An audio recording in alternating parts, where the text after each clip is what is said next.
ये इश्क नहीं आसा, बस इतना ही समझ लीजिए, एक आग का दरिया है और डूब के जाना है। जी प्रणाम, मैं हिमांशु निषाद एक बार पुनः आप लोगों के समक्ष जनता लाइब्रेरी से।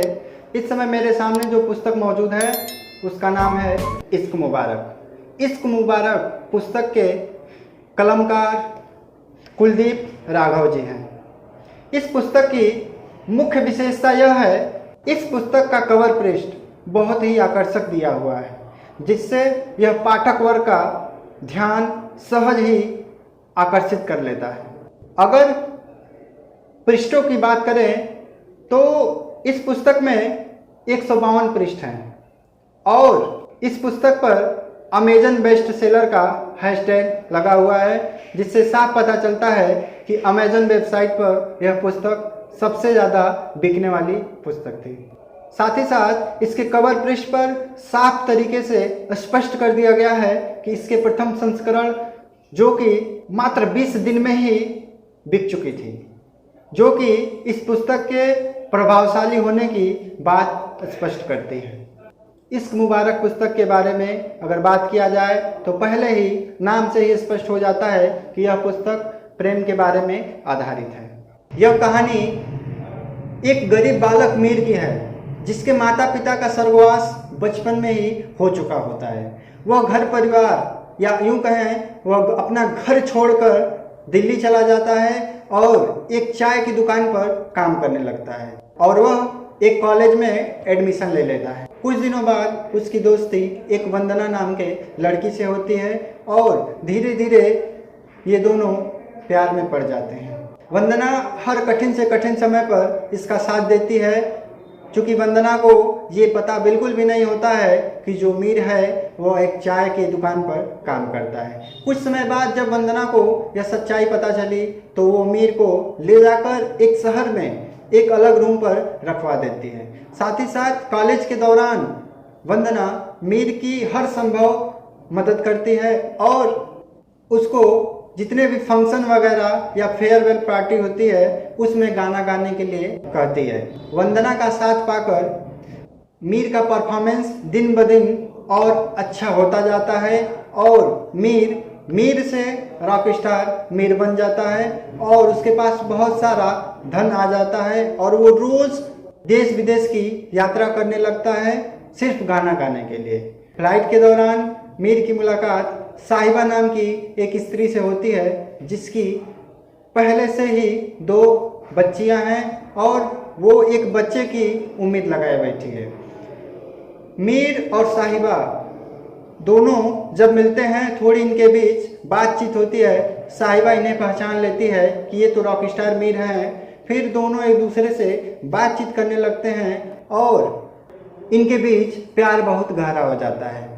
साहिबा अपने घर परिवार अपने पति की फिक्र न करते हुए बार बार मीर से मिलती रहती है और यह दोनों एक साथ बहाने बनाकर अन्यत्र जगह घूमने भी जाते हैं।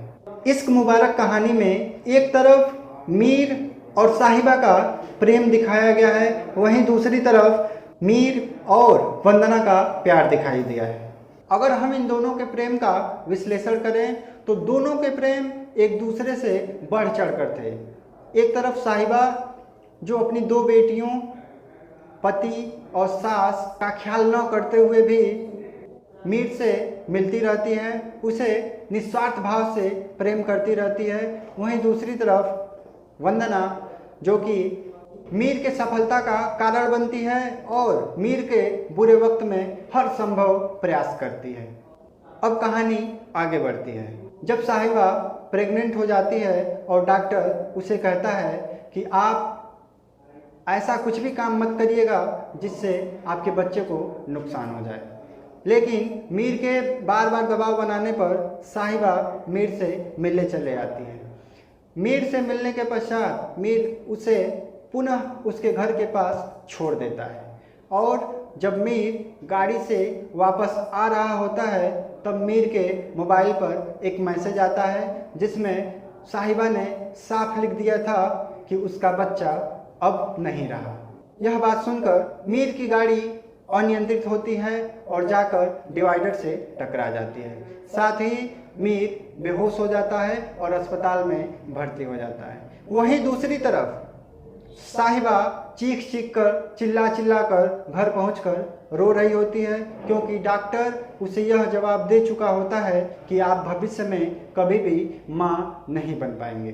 कुछ समय पश्चात जब मीर अस्पताल में भर्ती होता है और यह खबर वंदना के कान तक पहुंचती है, तो वंदना तुरंत मीर के पास आती है और मीर के पास आने के बाद इसकी तब तक सेवा करती है, तब तक देखभाल करती है जब तक कि इसे होश नहीं आ जाता है। मीर को होश आ जाने के बाद मीर अपनी सारी कहानी वंदना को बता देता है और साहिबा के प्रेम को वंदना के सामने स्पष्ट कर देता है। यह बात सुनकर वंदना का दिल टूट जाता है और वो मीर को धक्का देकर वहाँ से चली जाती है और जाते जाते एक ही बात कहती है, तुम्हें तुम्हारा इश्क मुबारक।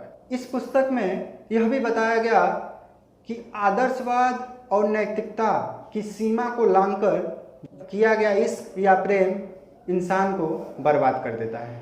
साथ ही साथ इस पुस्तक के अंत में एक प्रश्न चिन्ह छूट रहा है, जो प्रश्न ये है कि आखिर कब तक स्त्री हृदय टूटता रहेगा। इस पुस्तक में यानी इश्क मुबारक पुस्तक में स्त्री हृदय 2 बार टूटा है, एक वंदना के रूप में और दूसरा साहिबा के रूप में। तो अगर हम बात करें जितनी भी कहानी की कसौटी होती है या एक अच्छे पुस्तक की विशेषता होती है, उसके सभी मानकों पर यह पुस्तक खरी उतरती है और आजकल के वर्तमान समय में इश्क या प्रेम की क्या स्थिति है, इस बात को यह पुस्तक स्पष्ट करती है। तो मैं आपसे आग्रह करूंगा कि ये पुस्तक आप जरूर पढ़ें। धन्यवाद।